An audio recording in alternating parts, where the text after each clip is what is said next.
మనకి ముఖ్యంగా చెప్తున్నటువంటి 4 లక్షణాలు భక్తి, విశ్వాసము, లక్ష్యము, జ్ఞానము అనేటువంటి 4 సోపానాలుగా, 4 మూల స్తంభాలుగా ఆధ్యాత్మిక తత్వం అనేటువంటి సామ్రాజ్యాన్ని మన హృదయంలో నెలకొల్పుకునేటువంటి అవకాశం మనకు స్వామి అందిస్తున్నారు.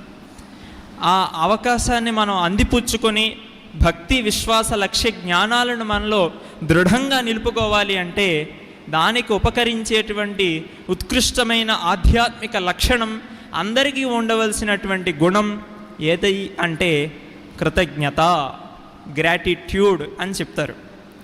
కృతము అంటే చేయబడింది, ఏదైతే చేయబడిందో దాన్ని తెలుసుకుని ఉండడం కృతజ్ఞత.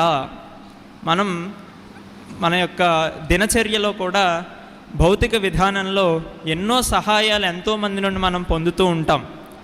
అలాగే ఆధ్యాత్మిక మార్గంలో సద్గురువు నుండి మనం ఎంతో సహాయాన్ని పొంది ఆ సద్గురు మార్గంలో మనం ప్రయాణించి లక్ష్యాన్ని చేరుకోగలుగుతున్నాం.